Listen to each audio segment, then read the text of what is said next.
오늘은 현실의 뿌리박은 영성 다윗 시리즈 22번째 말씀입니다.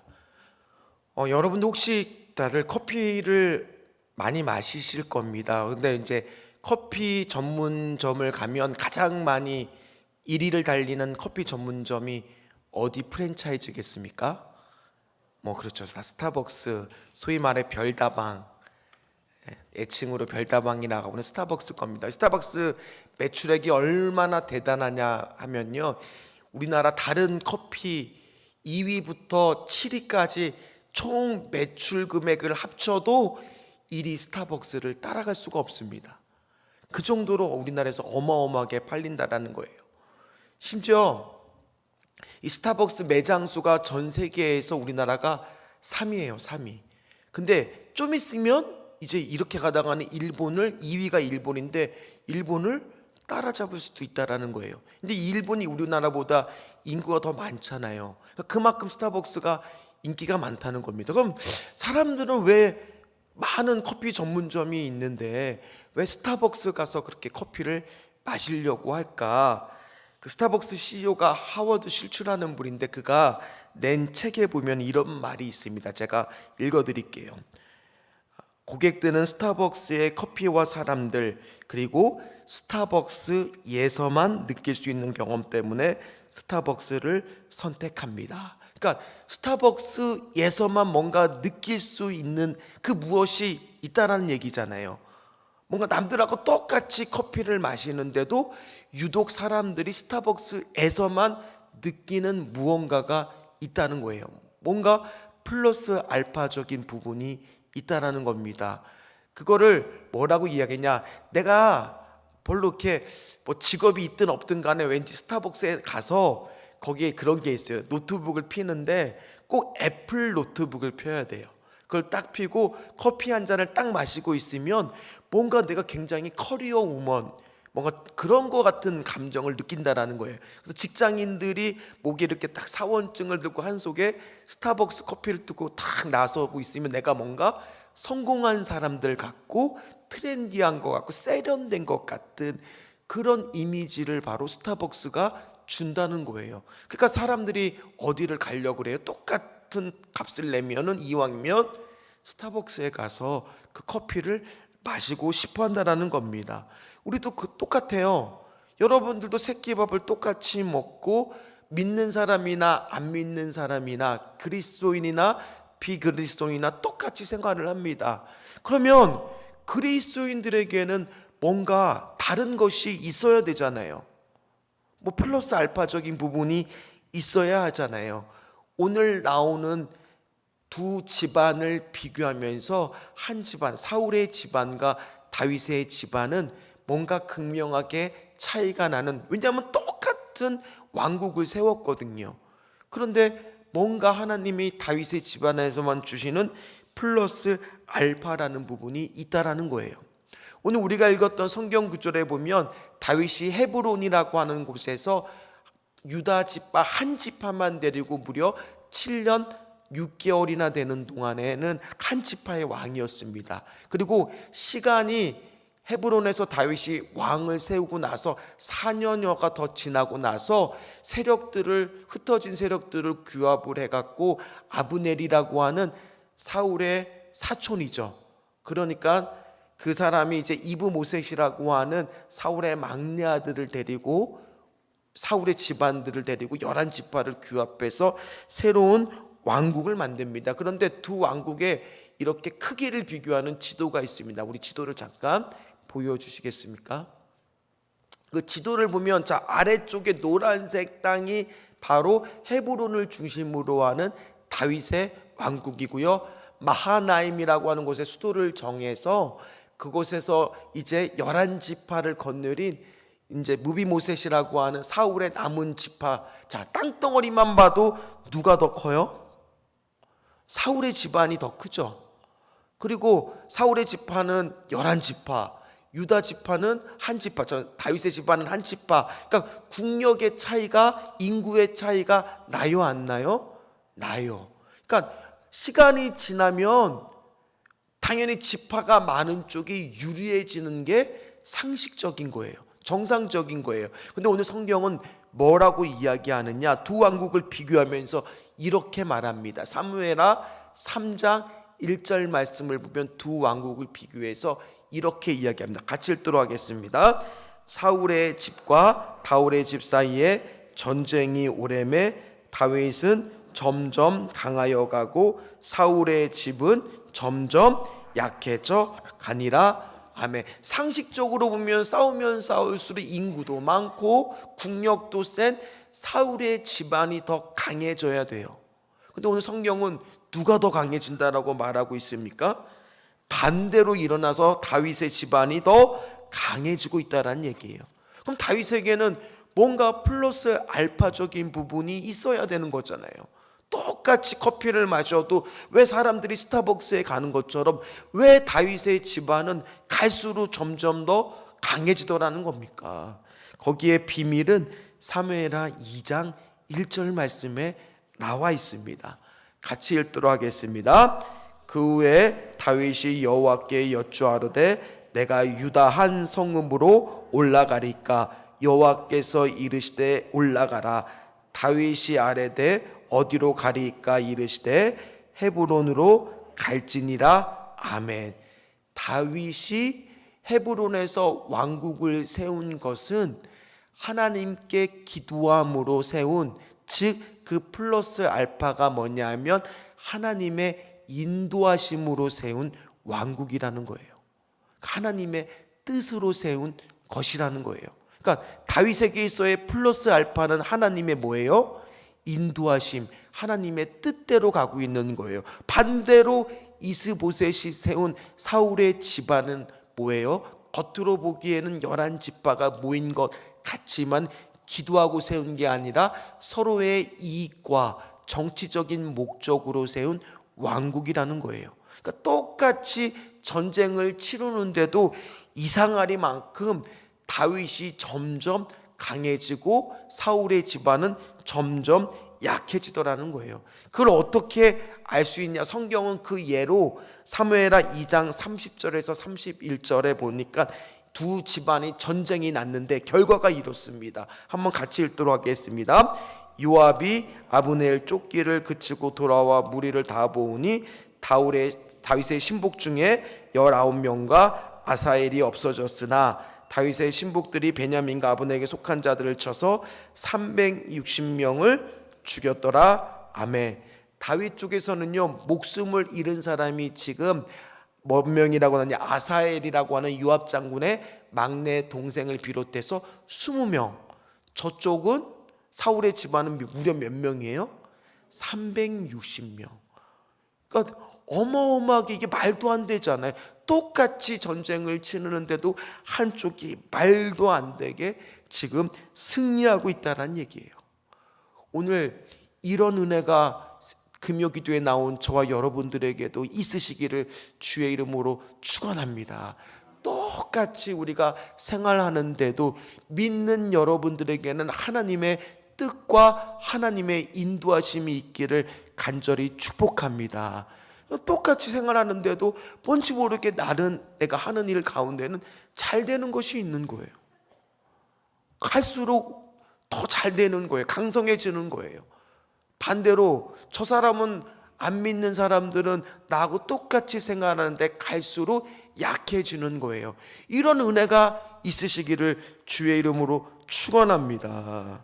반드시 궁극적인 승리는 하나님의 인도하심을 받는 저와 여러분들에게 있다라는 것을 꼭 기억하시기를 주의 이름으로 축원합니다. 그럼 또 반문할 거예요. 아유, 목사님, 지금 보니까 뭐가 잘 되고 있습니까? 갈수록 안 되고 있는데요.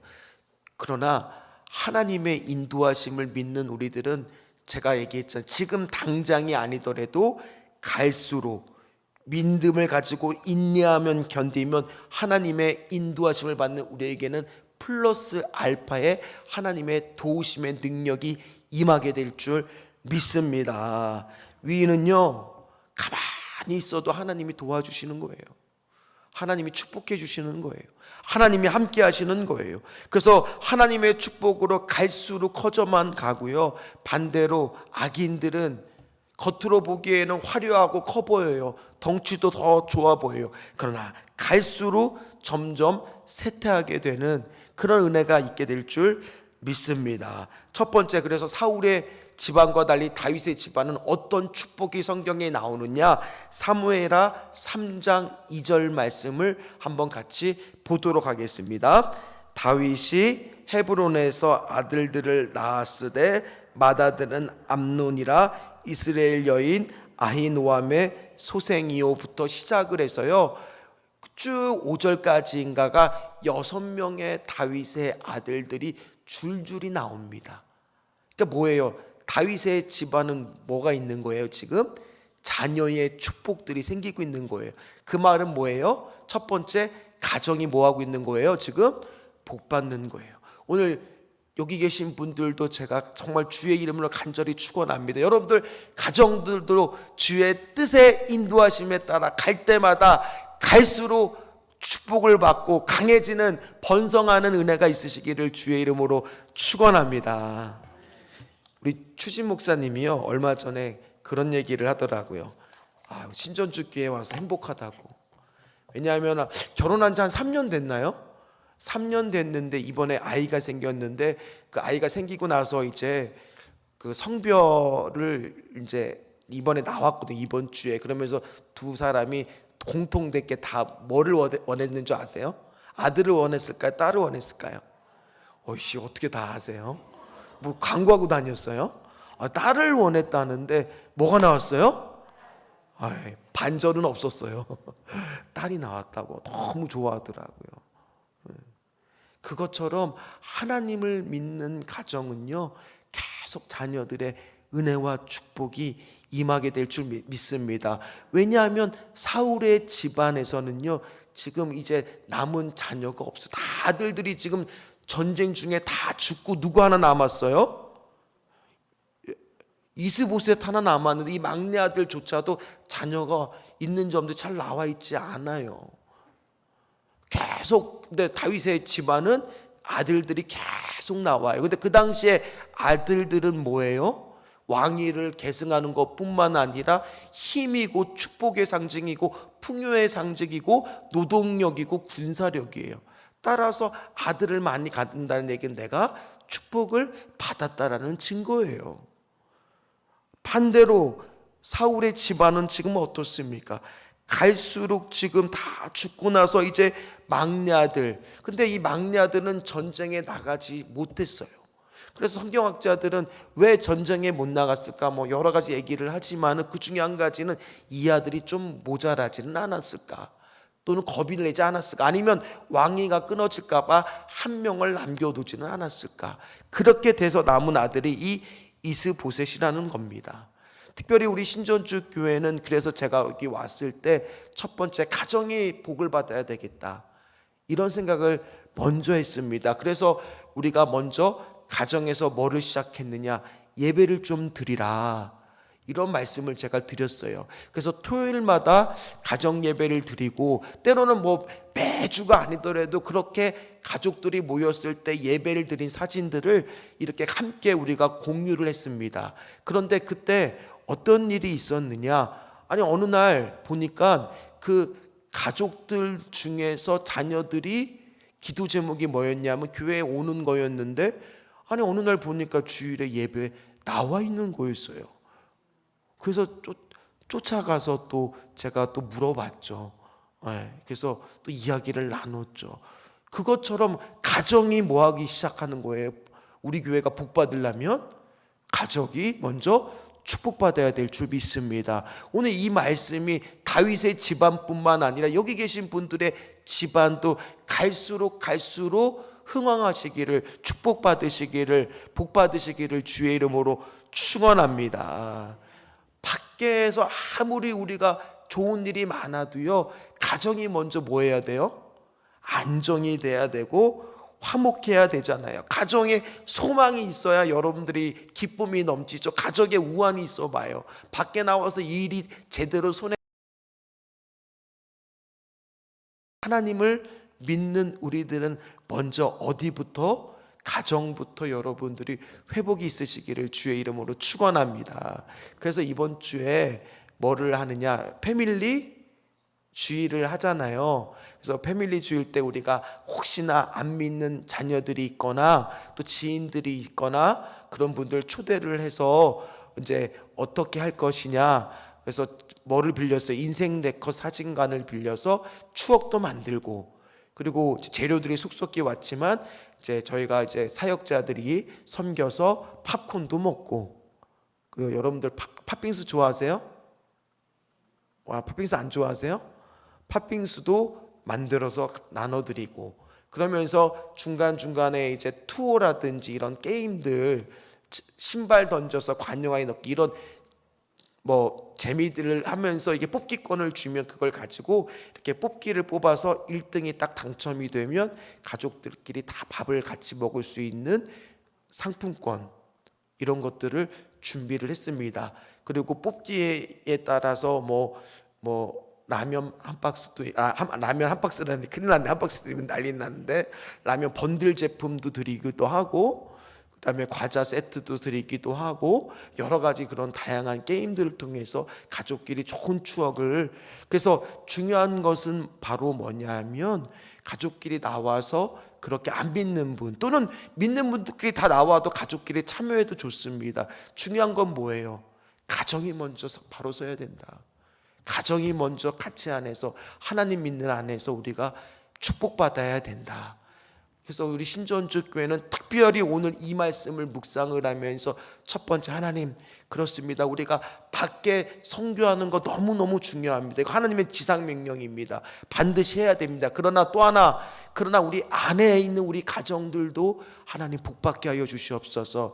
자녀들과 우리가 함께 신앙을 갖게 하여 주시옵소서. 그래서 우리가 모든 것을 할 때도 세대 통합적으로 함께 할 수 있는 그런 우리 교회가 되게 하여 주시옵소서. 가정이 먼저 축복받아야 될 줄 믿습니다. 하나님이 인도하심으로 인해서 플러스 알파의 은혜가 있으시기를 주의 이름으로 축원합니다. 두 번째입니다. 또 어떻게 되느냐, 특별히 전쟁을 치르면 치를수록 지금 같은 민족이잖아요. 그러면은 어쨌든 간에 이기고 지면은 같은 민족이 죽잖아요. 그럼 싸우면 싸울수록 어떻게 될까요?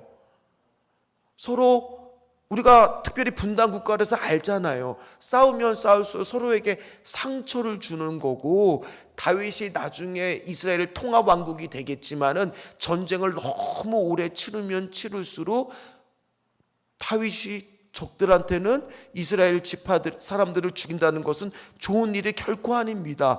그래서 하나님은 정말 말도 안 되는 신기하고 정말 놀라운 방법을 사용하십니다. 바로 뭐냐, 인간이 생각지도 못한 그런 방법인데, 바로 사울 집안이 몰락을 하는데 전쟁으로 지는 것이 아니라 내부에 뭐가 생기는 거예요? 분열이 생겨서 망하게끔 만든다는 거예요.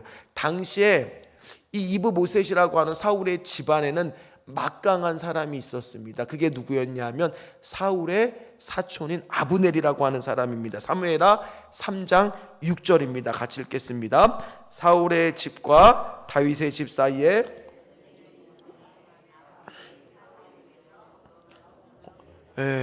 아브넬이 군사력을 딱 쥐고 있는 거예요. 그러니까 힘이 다 어디에 있느냐, 이스보셋은 꼭두각시 임금인 거예요.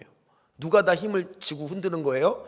아브넬. 근데 그래서 그 아브넬이 넘어서는 안 될 그런 선을 넘어버리는 행동을 합니다. 그 다음 7절 말씀을 보겠습니다. 사울에게 첩이 있었으니 이름은 리스바요 아야의 딸이더라. 이스보셋이 아브넬에게 이르되 내가 어찌하여 내 아버지의 첩과 통관하였느냐 하니, 선왕의 지금 첩이라고 하는 여인을 누가 취해버렸어요. 강제로 아브넬이 취해버렸어요. 원래 그 권리는 누구한테 있느냐? 아들한테 있습니다. 그게 법인데 지금 선을 넘어버린 거예요. 그럼 그 법을 아브넬이 알았을까요? 몰랐을까요? 당연히 알았겠죠. 아는데도 불구하고 마음이 교만해서인지 그거를 넘어버리고 맙니다. 그러니 이스보셋의 입장에서는 그동안 아브넬한테 눌려서 얼마나 쌓인 게 많았어요. 얼마나 자기가 지금 꼭두각시 왕이라는 것을 아니까 한마디를 딱 한 거예요. 야, 이건 내가 참으면 안 되겠다. 용기를 내서 한마디에서 그 잘못을 딱 지적을 했는데 그게 그만 패착이 돼서 두 사람의 관계가 깨지고 말았다라는 거예요. 3장 8절 말씀 이어서 또 읽어보도록 하겠습니다. 아브넬이 이스보셋의 말을 매우 분하게 여겨 이르되 내가 유다의 계머리냐? 내가 오늘 당신의 아버지 사울의 집과 그의 형제와 그의 친구에게 은혜를 베풀어 당신을 사울의 손에 내주지 아니하였거늘 당신이 오늘 이 여인에게 관한 허물을 내게 돌리는도다. 아멘. 아브넬의 반응이 지금 뭐예요? 내가 잘못했습니다가 아니라 화가 머리끝까지가 나서 어떤 마음을 먹느냐, 이스라엘을 통째로 다윗에게 바쳐야겠다라는 반역의 마음을 품게 됩니다. 그러면서 충격적인 선언을 하게 됩니다. 10절 말씀을 보도록 하겠습니다. 그 맹세는 곧 이 나라를 사울의 집에서 다윗에게 옮겨서 그의 왕위를 단에서 브엘세베까지 이스라엘과 유다에 세우리라 하신 것이니라. 아멘. 그래서 이제 그 마음을 먹고 다윗에게 전령을 보냅니다. 내가 이제 항복하러 가겠으니까 나하고 좀 협약을 좀 맺자라고 이야기를 합니다. 12절 말씀입니다. 이어서 12절 말씀도 읽겠습니다. 아브넬이 자기를 대신하여 전령들을 다윗에게 보내어 이르되 이 땅이 누구의 것이니까? 또 이르되 당신은 나와 더불어 언약을 맺사이다. 내 손이 당신을 도와온 이스라엘이 당신에게 돌아가게 하리이다. 아니, 이제 다윗 입장에서도 이게 싫을 게 없는 겁니다. 전쟁을 치르지 않고 이제 하나의 통일 왕국으로 이루어질 절호의 기회입니다. 그래서 다윗이 조건을 걸었어요. 조건은 바로 뭐냐? 미갈이라고 하는 자기 아내를 다시 돌려달라는 겁니다. 그래서 아브넬이 좋다라고 합니다. 그럼 아브넬도 정치적인 계산을 한 거예요. 내가 이 이스라엘을 이렇게 바치면 다윗이 나를 섭섭하지 않게 대할 거 아니에요. 그러면 다윗이 통일왕국이 되었을 때 2인자는 누구라고 계산을 했겠어요? 아브넬이 이제 내가 되지 않았을까? 내가 이렇게 큰 공을 세웠으니까 내가 되지 않았을까라고 오늘 하고 생각을 했습니다. 보세요. 전쟁으로 통일하면 양쪽의 피해가 막심하고 상처만 깊어질 텐데 하나님은 지금 적들을 지금 혼란시키고 스스로 무너지게끔 하는 것처럼 오늘 이런 은혜가 우리에게도 있어야 될 줄 믿습니다. 우리가 하나님의 인도하심을 따라서 플러스 알파적으로 가고 있는 동안에 여러분들 앞에도 분명히 방해하는 무리들이 있을 것이고요, 뜻하지 않는 장애와 벽들이 느껴질 때가 있을 겁니다. 그때마다 어떤 은혜가 있느냐? 하나님, 그 벽을 여리고성이면 무너지는 은혜가 있게 하여 주시옵소서. 정말 내가 해결되지 못하는 큰 벽이나 문제들이 하나님께서 해결해 주시고 치워주는 역사가 있게 하여 주시옵소서. 오늘 이런 플러스 알파의 축복이 여러분들에게 있으시기를 주의 이름으로 축원합니다. 주님의 길을요 묵묵히 가다 보면요 주님께서 알아서 정리해 주시더라고요. 알아서 정리해 주세요. 때로는 가다 보면은 벽이 없겠습니까? 방해하는 것들이 없겠습니까? 짐이 없겠습니까? 그러나 우리가 조급한 마음을 버리고 묵묵히 가다 보면 하나님께서 뭐 하셔요? 도와주세요. 정리해 주세요. 그런 것들 여러분들 경험해 보신 적이 있으십니까? 경험해 보신 적이 있으십니까? 제가 처음에 세이den교회 이제 딱 부임을 해서 청년부 사역을 했을 때 일이에요. 그때 처음에 딱 갔는데 세이den교회 그때 청년부에서는요 사역자가 7명인데 저만 외부에서 온 사역자였어요. 6명은 다 내부에서 세이den교회에서 자란 분들이에요. 근데 목사 안수를 받고 거기서 사역을 하시는 것들이었어요. 그러니까 저만 외부에서 온 거예요. 공채로 뽑혀서. 그래서 왔으니 서로 그 세이den교회 사역을 하는데 저는 어떤 느낌이 들었냐면 약간 이방인 느낌이 드는 거예요. 사역을 하는데 뭔가 그들한테 이렇게 다가가려고 해도 쉽지가 않았던 거예요. 심지어 제가 맡았던 부서에는 원래 제가 그 거기를 들어갔을 때 이제 전임 사역자가 유학을 가기 때문에 제가 그 자리를 대신해서 들어간 거예요.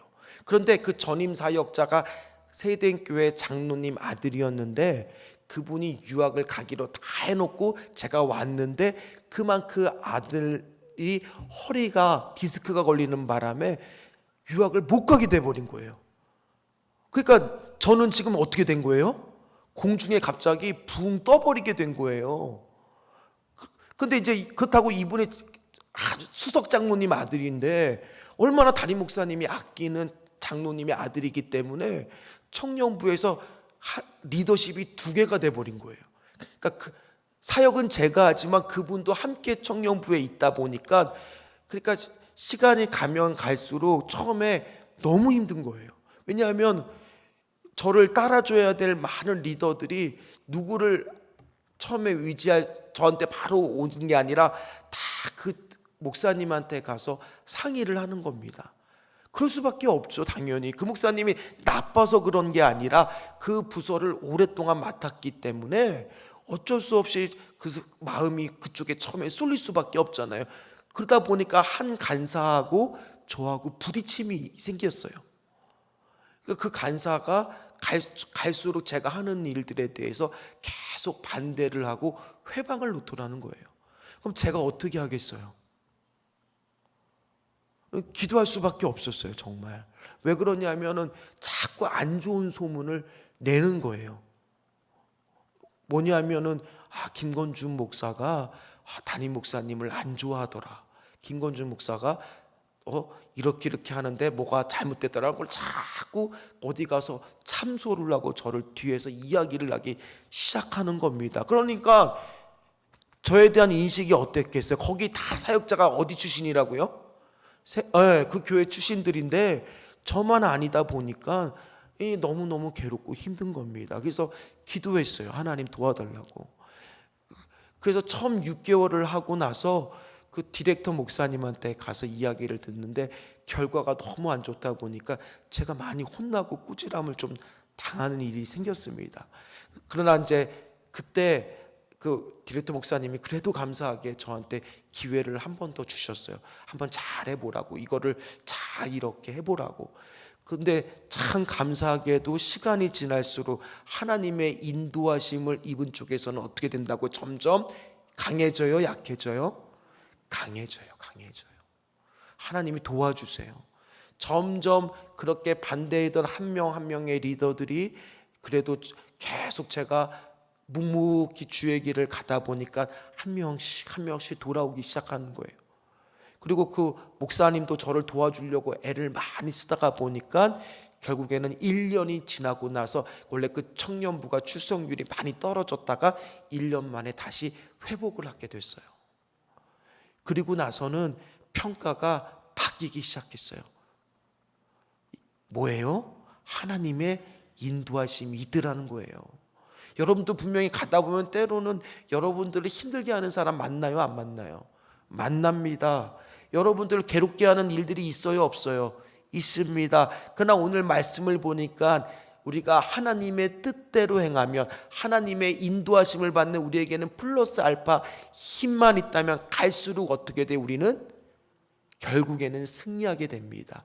결국에는 강해지게 됩니다. 결국에는 하나님이 축복을 주게 됩니다. 여기 계신 분들 중에서 지금 그런 고민이 있고 그런 걱정이 있다면 지금 잠깐 약해지는 것처럼 보일지도 몰라요. 그러나 결국에는 묵묵히 그 길을 가다 보면 어떻게 돼요? 승리하게 될 줄 믿습니다.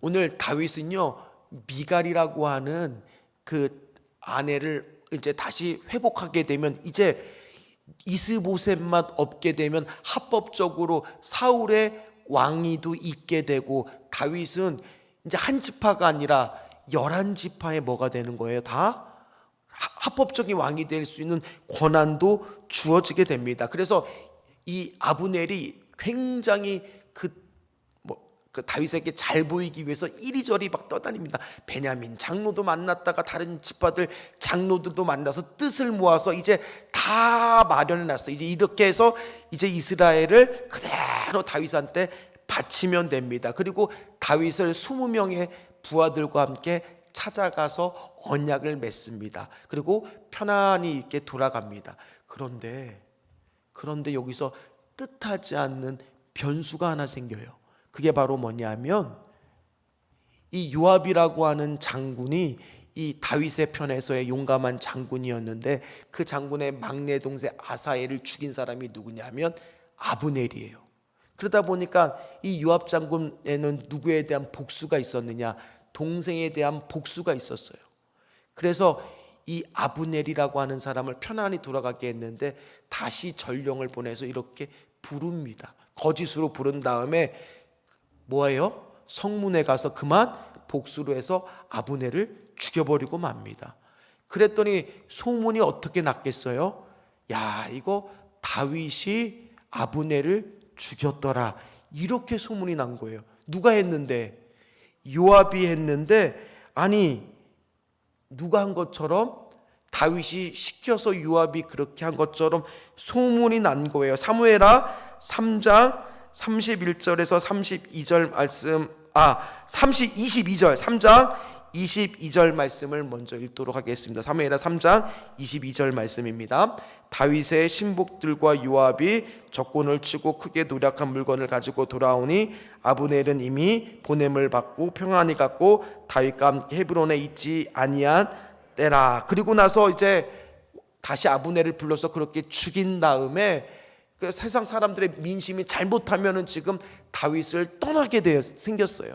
위기가 또 찾아옵니다. 주의 길을 가는데 인도하심을 받는데도. 그래서 어떻게 하느냐? 다윗은 이런 행동을 합니다. 3장 31절에서 32절처럼 행동을 합니다. 같이 읽겠습니다. 다윗이 요압과 및 자기와 함께 있는 모든 백성에게 이르되 너희는 옷을 찢고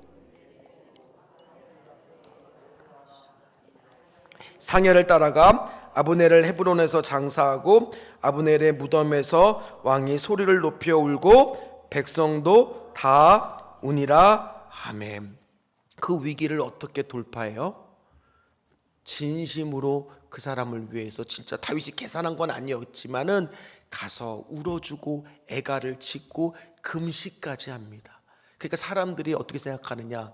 도리어 그것이 전화위복이 되는 거예요. 아, 다윗은 참 좋은 사람이구나.